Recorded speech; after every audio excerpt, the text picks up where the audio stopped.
When people are exposed to war, life-threatening situations, or major catastrophes like natural disasters, almost half of them end up developing post-traumatic stress disorder, what we call PTSD.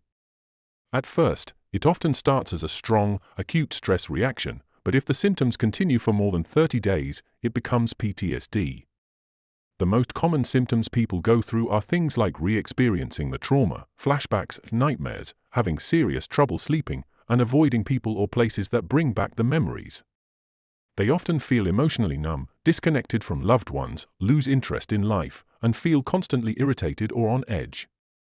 There's a constant sense of tension, and in many cases, panic attacks can happen. Sometimes, it feels like the trauma could happen again at any moment.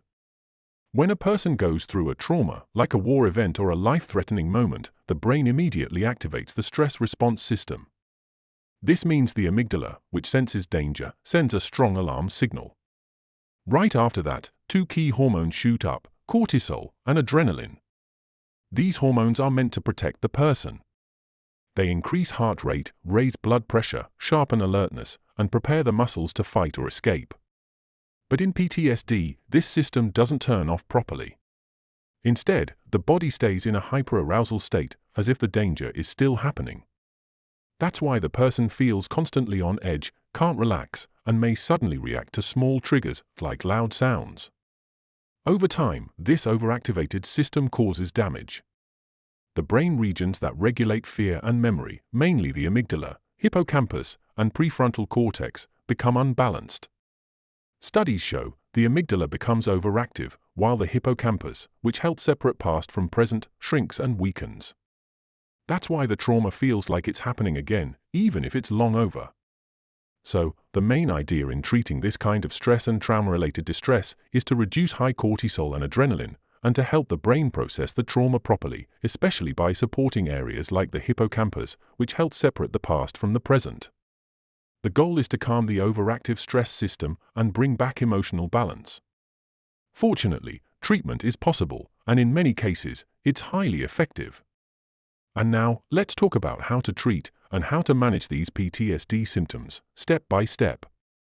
First-line treatment of PTSD is psychotherapy, but when therapy is not available, or not enough, or if the symptoms are severe and disabling, then medications are used.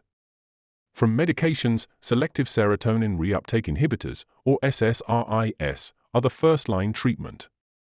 The most commonly used are sertraline and paroxetine, and among them, sertraline is preferred in most cases. Sertraline works by increasing serotonin levels in the brain. It helps reduce the overactivation of the amygdala, the brain's emotional and fear center, and helps bring emotional balance and calmness to the nervous system. It also helps with mood and sleep. It is usually well tolerated and less sedating, while paroxetine tends to be more sedating. That's why sertraline is preferred as a first choice in most cases. The starting dose of sertraline is usually 25 to 50 milligrams per day, and the target dose is between 100 to 200 milligrams per day, depending on how the person responds. The effect is not immediate. It may take 4 to 6 weeks to start noticing improvement, and up to 12 weeks for full results. These medications are usually continued for several months, and in some cases for years, especially when the trauma was long-lasting.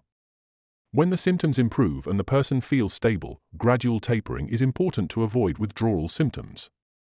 Sertraline is considered a gentler and safer choice for long-term use. Sometimes, medications called SNRIs, serotonin and norepinephrine reuptake inhibitors, like venlafaxine, are used. These may be helpful, but they can cause more side effects like a racing heart, muscle tension, and may increase blood pressure because of the increased norepinephrine. That's why they are not the first choice, and are used when SSRIs don't work or are not tolerated. There is also a medication called prazosin, which is an alpha-1 adrenergic blocker. It is very helpful in people who suffer from frequent trauma-related nightmares. It works by blocking norepinephrine at night, which reduces fear signals in the brain during REM sleep. That's why prazosin can reduce nightmares in about 70% of such patients. It is often added to medications like sertraline when sleep is a major issue. Sometimes, benzodiazepines are used, like lorazepam or alprazolam, but these are not first line. They are used only short-term, in extreme cases, such as when the person is in acute panic, severe agitation, or insomnia that doesn't respond to anything else. These medications act very fast by enhancing GABA, which calms the nervous system quickly. They reduce anxiety, panic, and muscle tension within 30 minutes, but they do not treat PTSD itself and can interfere with emotional processing. The safest way to use lorazepam is short-term only, for a few days to a few weeks, and only as needed, not every day. The most common dose is 0.5 to 2 mg, taken once or twice per day, usually at night or during intense episodes. It must always be used with caution, because longer use can lead to dependency, memory problems, and worsening avoidance behavior. That's why it should be stopped as soon as the person is stabilized and other long-term treatments are in place. In general, medications like sertraline, with or without prazosin, are helpful in most cases and bring steady recovery over time, especially when combined with emotional support, structure, and trauma-informed care. There are several supplements that are natural, and even though they are weaker than medications, they can still be effective, especially for anxiety and post-traumatic stress disorder. They are not a replacement for antidepressants or medical treatment, but they can be important support, especially when used consistently and with proper routine. One of the most important is ashwagandha. Ashwagandha helps modulate cortisol levels, reduces anxiety, stress, and improves emotional stability. Its effect is comparable to a low-dose antidepressant, which is why it's considered effective. The best dosage is usually 300 to 600 mg per day, split between morning and evening. The typical regimen is daily for 6 to 8 weeks for full effect. It works best when used together with breathing exercises or structured routines. Clinical studies show that it can reduce cortisol levels by around 30% and anxiety scores by 40 to 50%, which is significant. It also helps with sleep quality and resilience under stress. In most cases, it is well tolerated, but it should be avoided in hyperthyroidism because it may increase thyroid hormone activity. The second important supplement is L-theanine, a natural compound found in green tea. L-theanine increases alpha brain waves, which promotes a state of calm alertness. It works by modulating dopamine, serotonin, and GABA levels, helping reduce physical symptoms of stress without causing drowsiness. The best dosage is 100 to 200 mg, once or twice per day. It can be taken in the morning, or before stress exposure, or before sleep. It's especially effective during anxiety episodes, with a rapid effect in 30 to 60 minutes. It helps lower heart rate and salivary cortisol, and studies show it works in about 70% of people with mild to moderate anxiety. It's also considered very safe, can be used alongside antidepressants, and has no withdrawal or sedation. The third is rhodiola, another well-known adaptogen. Rhodiola helps balance cortisol, improve serotonin and dopamine activity, and increases mental and emotional resilience. It also reduces fatigue and helps with emotional numbness or slowness, which are often seen in PTSD. A typical dose is 200 to 400 mg per day, usually taken in the morning and not late in the day because it can be slightly stimulating. It improves cognitive function, mood stability, and focus. It reduces anxiety by around 30 to 40% and also improves mental energy. Rhodiola is considered very safe, but it should be avoided in people prone to bipolar disorder or mania, as it may trigger mood elevation. It is not sedating, it's more energizing. Next is magnesium, especially in forms like magnesium glycinate or magnesium threonate.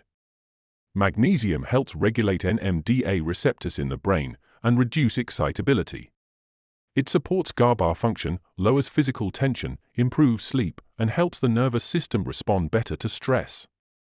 The typical dosage is 200 to 400 mg per day. Glycinate is preferred for calming effects, and threonate is known to cross the blood-brain barrier. It's usually taken in the evening, especially to support sleep and relaxation. Studies show that magnesium helps reduce anxiety in around 50% of people, especially when levels are low. It's very safe for most people and can be used long-term. The fifth important supplement is saffron extract. Saffron works similarly to SSRIs. It inhibits serotonin reuptake and also affects dopamine and GABA systems. It has a strong mood-lifting, anti-anxiety, and anti-inflammatory effect on the brain. The best dosage is 15 to 30 milligrams per day of a standardized extract, usually taken in the morning or with food.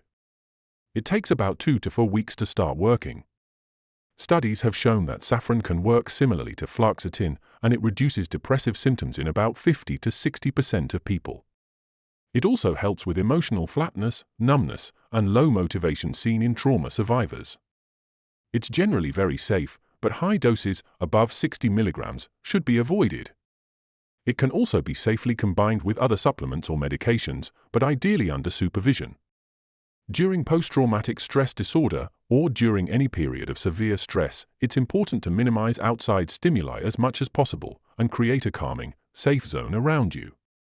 This includes things like calming music, nature sounds at night, familiar smells, a clean space, a warm blanket, anything that tells your nervous system you are safe.